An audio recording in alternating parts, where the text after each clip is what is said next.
Quelqu'un à la maison. Le son de la sonnette résonna faiblement derrière le haut portail, avalé par le bruit des arbres qui se balançaient dans le vent chaud de cet après-midi-là. Diana attendit, la respiration retenue, sentant son estomac vide se tordre à nouveau. Tout le quartier semblait fait de silence, d'ombre et de richesse, comme si chaque maison y avait appris à ignorer le monde extérieur. Elle serrait la poignée de son sac en toile avec tant de force que ses doigts lui faisaient mal. À l'intérieur, il n'y avait que des documents, un peigne cassé et du courage. Ses cheveux sombres étaient attachés n'importe comment. Ses vêtements simples portaient les traces de nombreux jours difficiles, et ses chaussures ne protégeaient plus ses pieds comme avant. Pourtant, Diana gardait le dos droit. La pauvreté lui avait pris beaucoup de choses, mais pas la notion que demander une opportunité n'était pas la même chose que mendier la pitié. Elle avait 25 ans et une fatigue ancienne dans les yeux. Malgré tout, elle décida d'appuyer une deuxième fois sur l'interphone. Cette fois, la réponse vint rapidement. Sèche. Une voix masculine demanda ce qu'elle voulait. Diana avala sa salive avec difficulté et répondit avec précaution, disant qu'elle cherchait du travail, n'importe quel service honnête, nettoyage, cours, lavage de pierre, cuisine, tout ce qui était nécessaire.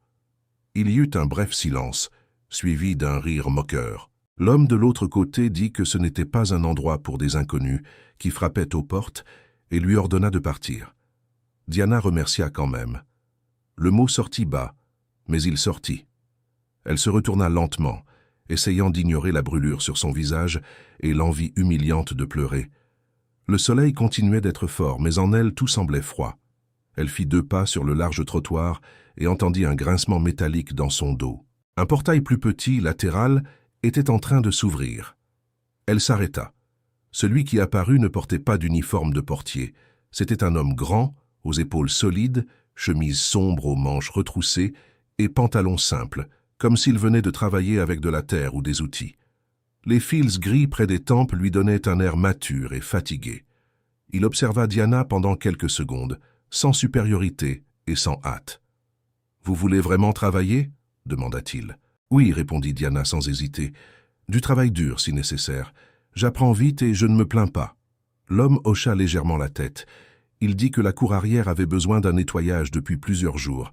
Les pierres étaient encrassées, le travail était fatigant, et ne se terminerait peut-être pas avant la tombée de la nuit. Si elle était disposée, elle pouvait commencer immédiatement. Diana ressentit un soulagement si fort qu'elle faillit perdre la fermeté de ses jambes. Elle le remercia les yeux humides, et il se contenta d'ouvrir davantage l'espace pour qu'elle entre. La demeure, à l'intérieur, semblait encore plus grande. Il y avait des arbres taillés à la perfection, une fontaine éteinte et des couloirs extérieurs en pierre claire. Rien dans cet endroit ne semblait avoir été fait pour quelqu'un comme elle. Pourtant, l'homme la conduisit jusqu'à l'arrière, comme si sa présence là n'était pas une erreur. Il lui montra le seau, la brosse dure, le savon épais et le robinet en métal. Il ne dit pas son nom, ne demanda pas le sien, indiqua simplement le travail et resta silencieux.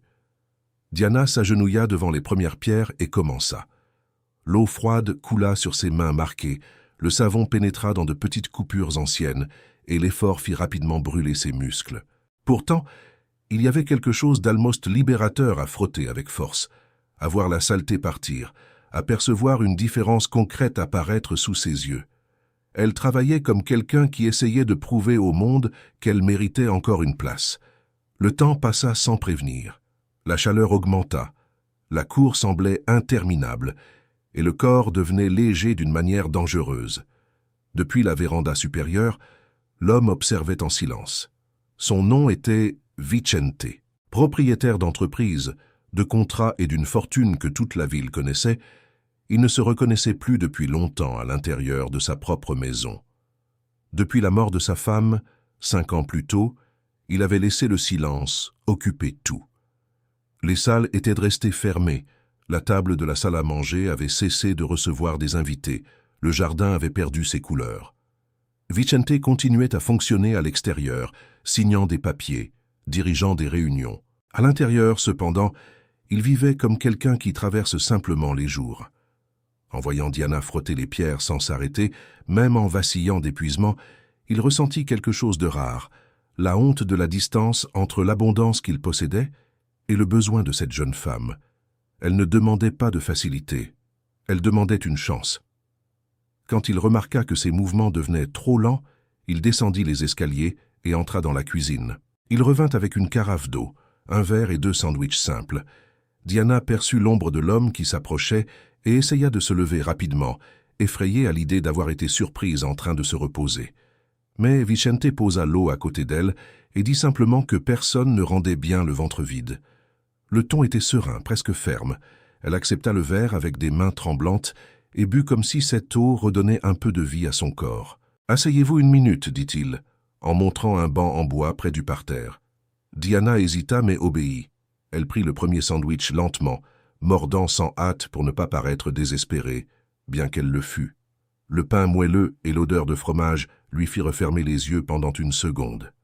Vicente resta à ses côtés, regardant le jardin, respectant son silence. Quand elle eut terminé la moitié du 2e sandwich, Diana enveloppa le reste dans une serviette et le rangea soigneusement dans son sac.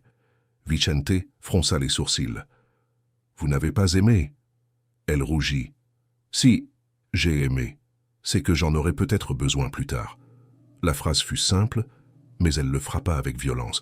Plus tard signifiait nuit, incertitude, absence de dîner, calcul de survie.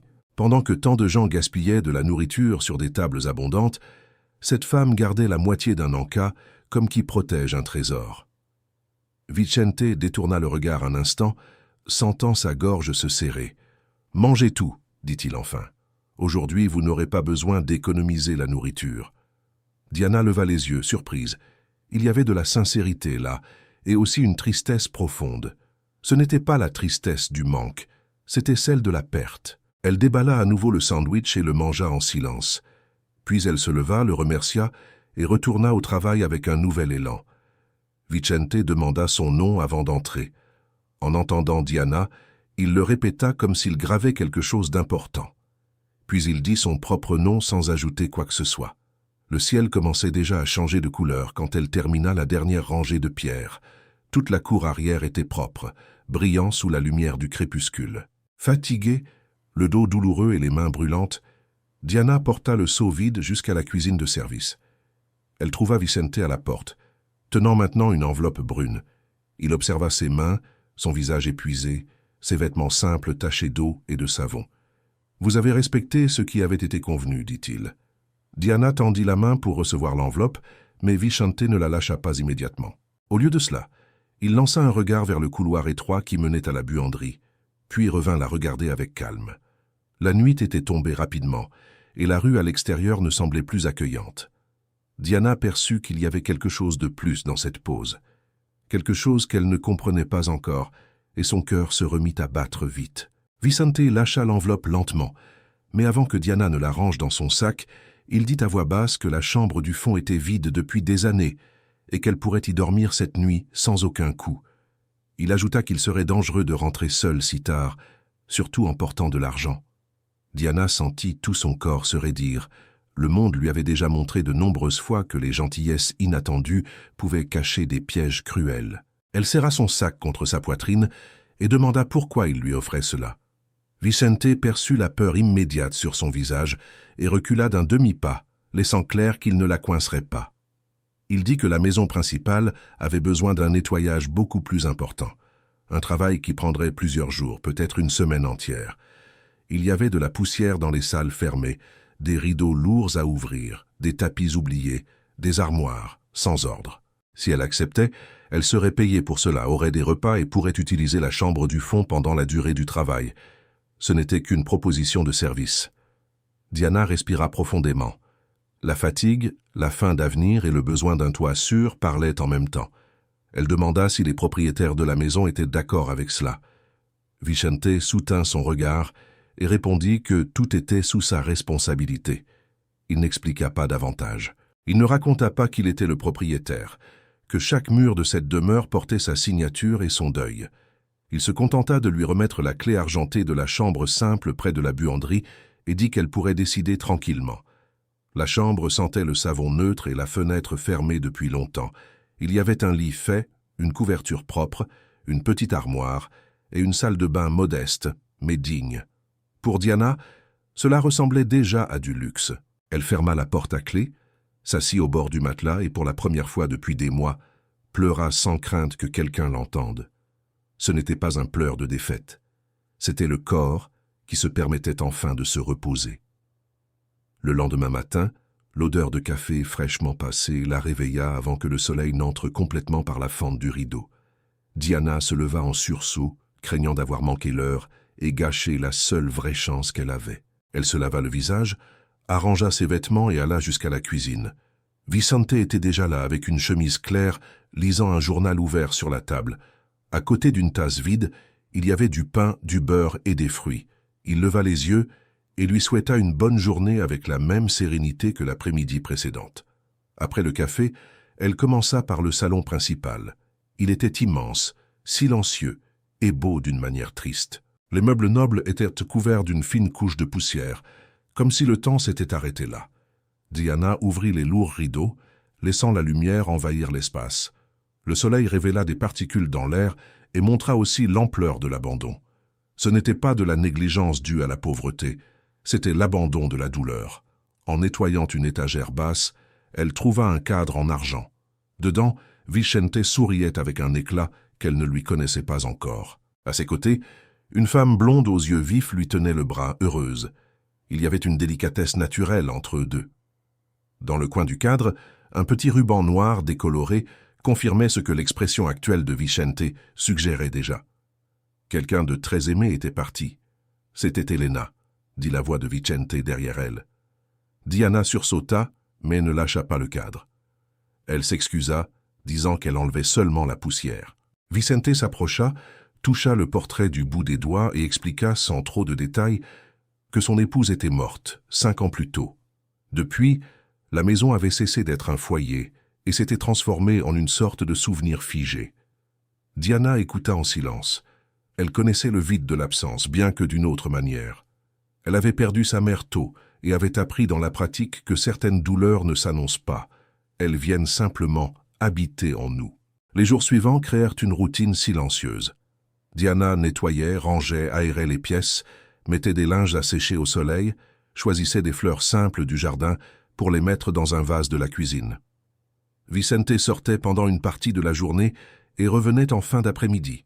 Peu à peu, la maison commença à changer, non pas parce que les meubles étaient chers, mais parce que quelqu'un avait recommencé à traiter cet espace comme un lieu de vie. Une nuit de forte pluie, l'électricité sauta.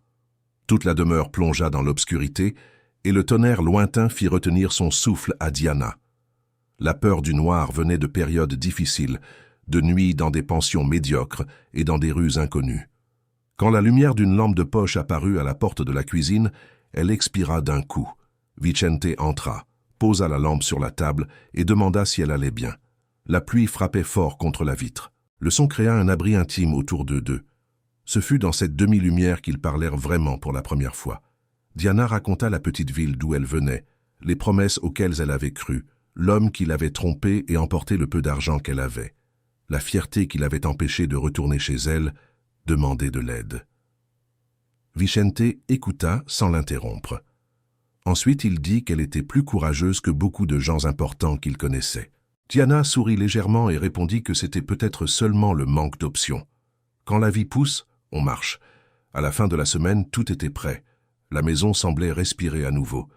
Les fenêtres ouvertes laissaient entrer le vent, la cuisine avait l'odeur d'une nourriture simple, et même le jardin de devant avait gagné de nouvelles pousses achetées avec la monnaie du marché.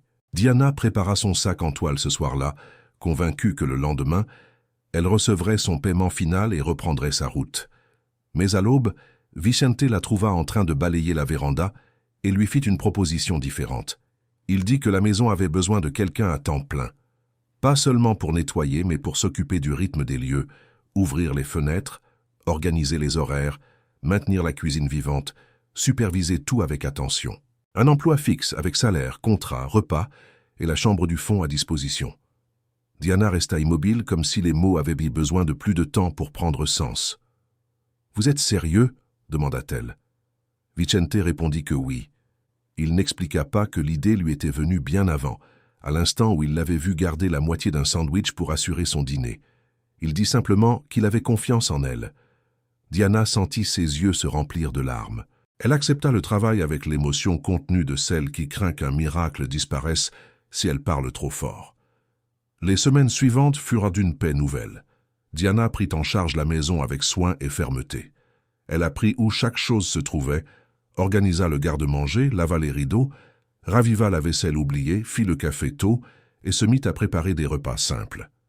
Vicente, de son côté, commença à rentrer plus tôt du travail. Il aidait au jardin, portait des vases, rangeait les outils. Avec le temps, elle se mit à le voir comme quelqu'un de proche, presque égal. Elle pensait encore qu'il était l'homme de confiance des patrons absents, peut-être un administrateur, peut-être le responsable de tout. Elle n'imaginait pas la vérité. Un vendredi, il l'invita à dîner à la table principale. Diana résista, disant qu'elle ne devait pas. Vicente insista avec un sourire fatigué et gentil, affirmant que la maison était vide et qu'une compagnie honnête n'offensait aucun mur. Ils dînèrent dans un silence confortable, partageant une soupe, du pain et un vin doux. À un certain moment, il dit qu'elle avait rendu la lumière à cette maison. Diana baissa les yeux sans savoir comment cacher l'émotion que cela provoquait. Ce fut dans cette phase calme, presque heureuse, que la paix se brisa. Un après-midi ensoleillé, une voiture de luxe s'arrêta devant le portail. Une femme élégante, rigide et impatiente en descendit. C'était Laetitia, la sœur de Vicente. Diana alla ouvrir avec politesse, portant encore son tablier et ses gants de nettoyage. Laetitia la traita avec un mépris immédiat et exigea d'entrer. Quand Diana dit que les propriétaires n'étaient pas là, la femme rit d'une manière tranchante et répondit que le vrai propriétaire était son frère.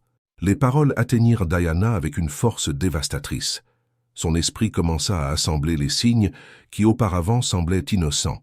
L'autorité naturelle de Vicente, la tristesse silencieuse de cette maison, les vêtements fins, les horaires, les silences.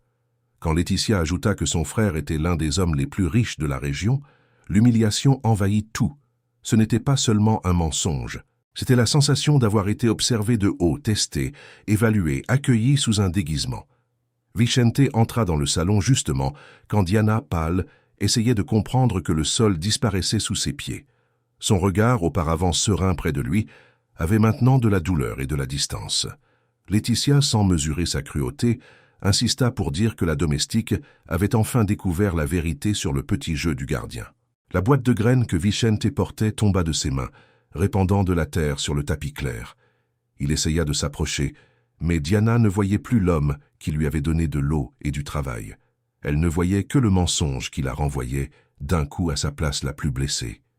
Diana courut jusqu'à sa chambre, rassembla son sac et revint le visage baigné de larmes, mais la voix ferme. Elle dit qu'elle avait accepté un travail, pas une mise en scène, et déposa sur la table une partie de l'argent qu'elle avait encore.